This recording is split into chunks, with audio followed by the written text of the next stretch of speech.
गुरु ग्रंथ साहब सिखों का एक धार्मिक वो ग्रंथ है जिसको रचने के बाद 10वें गुरु ने ये कह दिया था कि अब गुरु नहीं, गुरु अगर ढूंढना चाहते हो तो गुरु ग्रंथ साहब को ही गुरु मानना।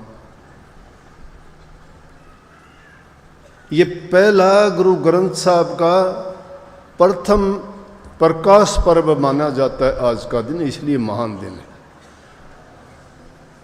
सिख धर्म का सबसे बड़ा दिन इससे कोई नहीं हो सकता।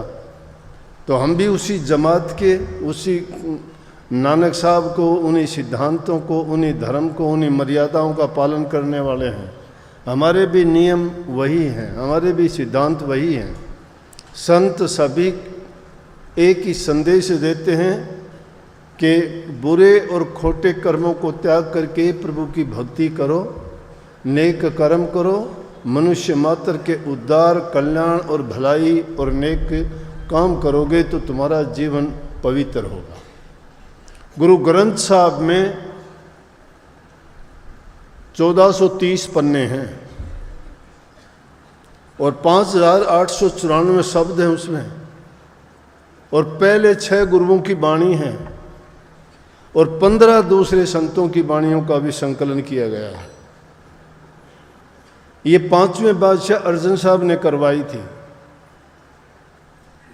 गुरु ग्रंथ साहब का संकलन करवा कर आज के दिन हरमंदिर साहब में प्रथम पाठ जो गुरु नानक साहब के सिद्धांत, नियम और जो उपदेश हैं मुख्य करके बाबा बूढ़ा ने उनको पढ़ के सुनाया संगतों को। उससे पहले हरमंदिर साहब को बड़ा सजाया गया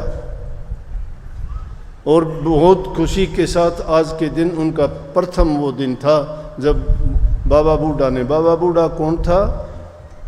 6-7 पीढ़ियों तक बाबा बूढ़ा सिख गुरुओं को सेवा की उन्होंने। बहुत छोटी सी उम्र में नानक साहब के समय में आगे थे और उन्होंने 6 गुरुओं तक की सेवा की। ग्रंथ लिखने में उनका बहुत ज़्यादा योगदान था क्योंकि सब गुरु उनके सामने से हुए तो उन्होंने उनके बहुत से जो उपदेश थे, नियम थे, उनकी शिक्षाएं थी, उनको बताने में और उनको प्रमाणित करने में बड़ी मदद की थी। अर्जन साहब जब 5वें गुरु गद्दी पे आए, रामदास जी के ये पुत्र थे। उनके 4 लड़कों में सबसे